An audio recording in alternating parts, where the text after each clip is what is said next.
The Samsung Galaxy Z Flip 7 gets so much right, it makes me wonder why more people don't carry a flip phone. It has an amazing screen inside and a useful cover display that's truly edge to edge.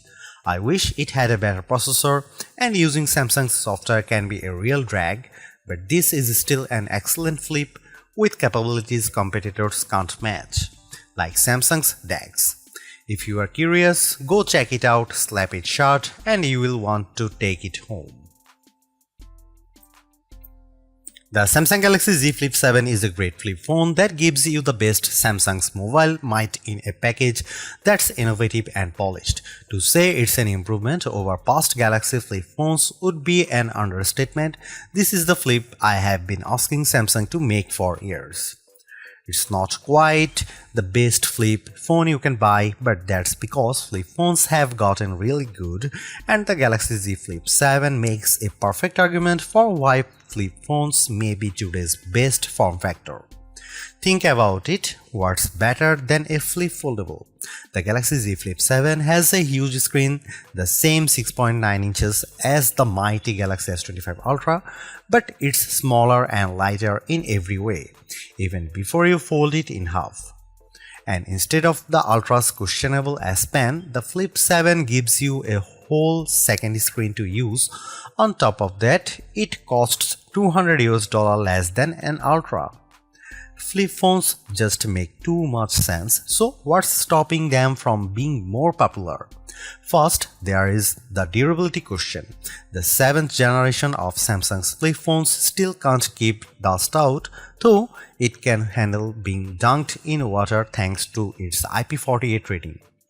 Second, there are sacrifices required to make a folding phone, and the cameras are a downgrade from other Galaxy phones.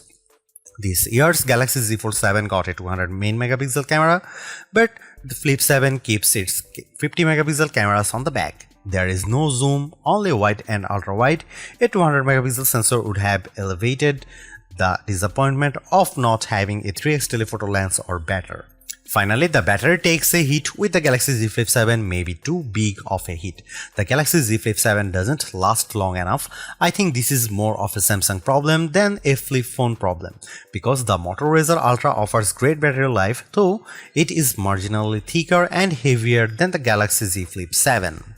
It's impossible to avoid comparing the Flip 7 to the Motorola Razr Ultra, which is the biggest competitor. Samsung should be thrashing the Razr, but Motorola has been consistently eating Samsung's lunch in the flip phone cafe.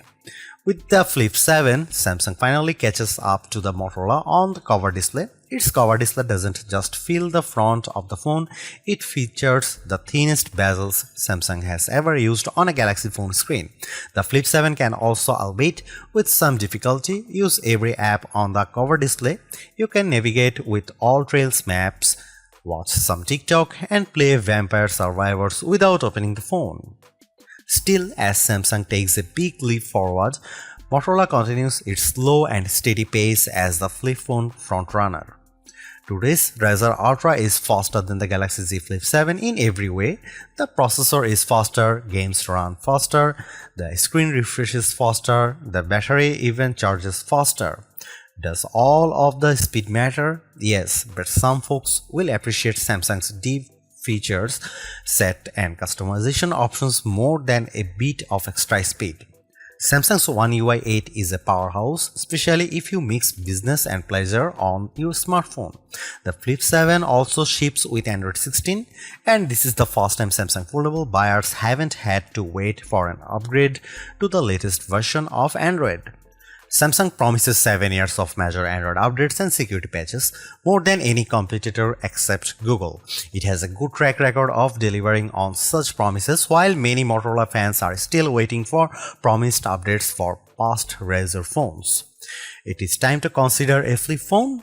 Absolutely, as you have probably noticed, I am a fan of flip foldables, and the Flip 7, with its versatile cover display, rock-solid design, and hefty set of features, offers more value than the sum of its parts.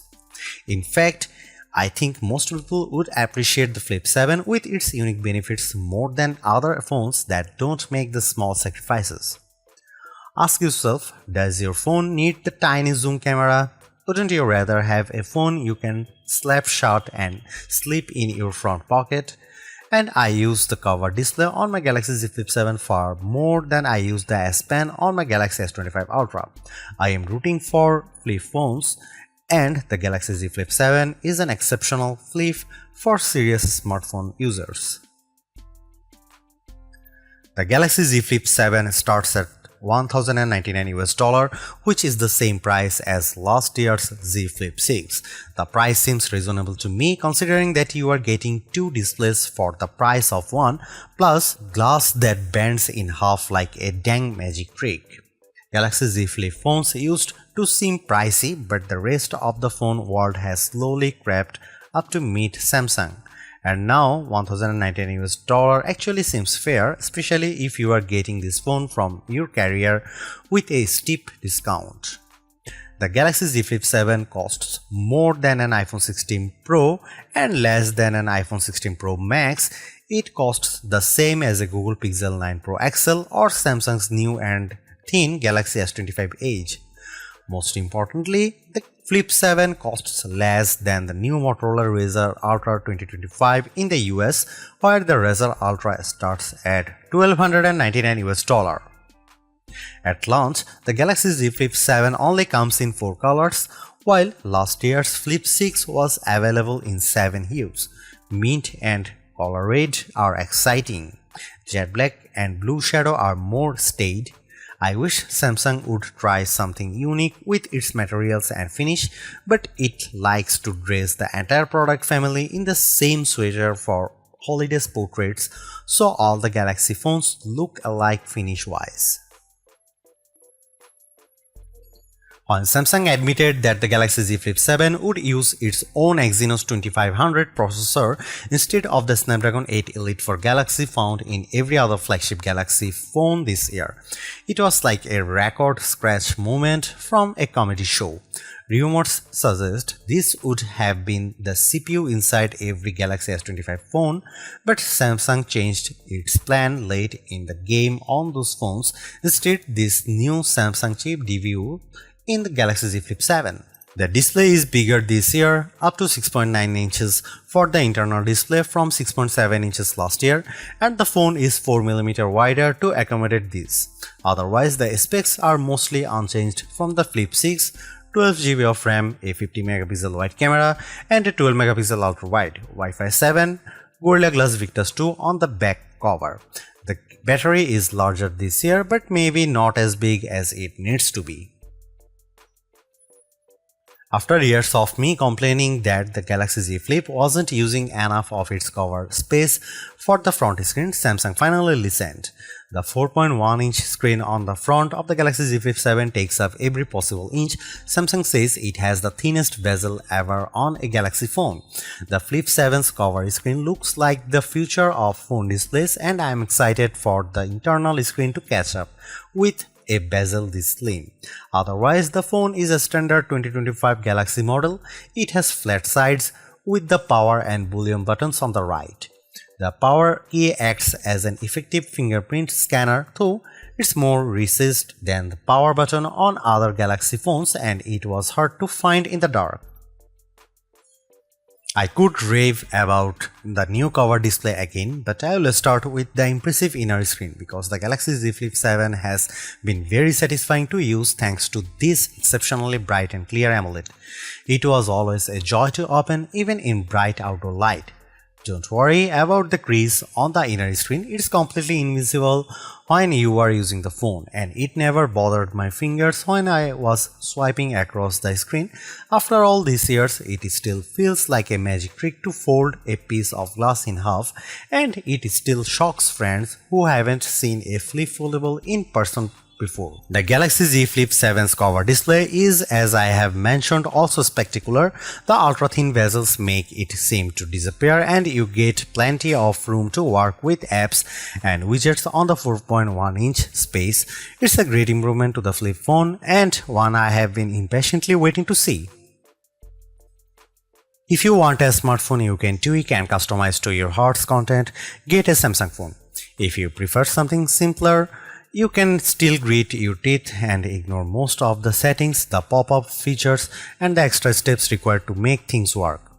How bad is Samsung's software? Take the cover display for example. On the Motorola Razr, when you are using an app and you close the phone, the app shows up on the cover display. That's simple and intuitive. On the Galaxy Z Flip 7, not even close. To use an app on the front screen, you have to find the setting to enable apps on the cover display. This isn't in the cover display setting menu. It's in a menu called Advanced Settings and then Labs. Labs, can you imagine a more frightening way to hide a crucial feature? Why not just calling it Dungeon? And once you find Labs, you have only gotten started. You can enable a few pre-selected apps to work on the cover display, Maps, Messages, Netflix, or you can download another widgets called Multistar from the Galaxy App Store. Multistar creates a home screen that lives on your cover display, and on that screen you can add any app on your phone. On the cover, you swipe to the Multistar screen and tap the app you want to open. Unfortunately, you can't set any of these up on the cover display itself. You can't even add widgets to the cover display without opening the phone. It feels like Samsung is still getting the hang of this whole cover display thing, but the Flip 7 is its best effort yet. Aside from those issues, I have many questions about Samsung's AI strategy. The company has a habit of talking up features that even never materialize. The Galaxy Z Flip 7 was supposed to have a special version of Google Gemini that could talk to me live while the flip screen was half closed. But I haven't been able to find a mode that works that way. Samsung's now brief home screen widgets and app is also a key selling point for its AI features, but it is truly a useless bit of software. It never offers me more than the weather and the first few appointments on my company calendar, which are always people who scheduled a day off. Samsung promised that this now brief and its Galaxy AI features would offer highly personalized information as the AI gets to know you through your Samsung devices and users' behavior. I carry multiple Samsung phones and wear a Galaxy Watch Ultra, and I have never seen anything personalized for my interests of habits. The Galaxy Z Flip 7 has a good set of cameras that took photos I enjoyed sharing. Images taken with Samsung cameras usually pop with bright colors and a highly sharpened look, but I have noticed on the last couple of phones that Samsung has been toning down this artificial look for a more natural photography style closer to what the iPhone produces. I am all for it. Don't worry, Samsung fans, you still get photos that look great, especially if you opt for Samsung's specialized modes. Samsung's portrait mode is probably the best on any smartphone. It isolated my subject neatly and blurred the background for a gorgeous look. Samsung's food mode is by far the best camera phone mode for taking food photos. I reach for my Galaxy phone whenever I bake something tasty and I want to share it. Samsung's AI editing features are also the best I have used on any smartphone. When you cut an unwanted person or object out of your photo, the Galaxy Z Flip 7 does a perfect job of filling in the gaps. If there are floors, board, or vertical blinds behind them, it fills this in seamlessly. Of course, the Galaxy Z Flip 7's coolest camera trick is letting you use the cover display as your viewfinder for photos. You can take selfies at the full 50 megapixel resolution when you point the main camera at yourself and use the cover display.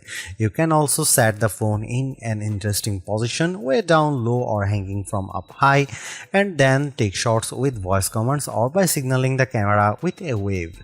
My only complaint is that lack of a real zoom lens. I have a kid who plays sport and the digital zoom isn't good enough to capture him on the field. If you take photos from far away often, you will miss the lack of real zoom. Maybe Samsung should try a zoom camera instead of an ultra-wide on the Flip 8. Here are some camera samples of the Samsung Galaxy Z Flip 7.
In the end, while not absolutely perfect, the Galaxy Z Flip 7 represents a major step forward for Samsung's pocket-sized foldable series. The compromises are smaller to the point where they are easy to ignore. It's a great all-rounder, has a much better cover screen, better camera performance, and an internal screen that's not too narrow. I really like it. You could argue that Motorola Razr 60 Ultra makes better use of the cover screen, and I'd agree with that assessment, but with the build quality, display quality, software optimizations, and improved cameras, the Galaxy Z Flip 7 is much closer to competing with Motorola's Super Clamshell. And in some ways, it's actually better. This is a wonderful phone and one that's a joy to use.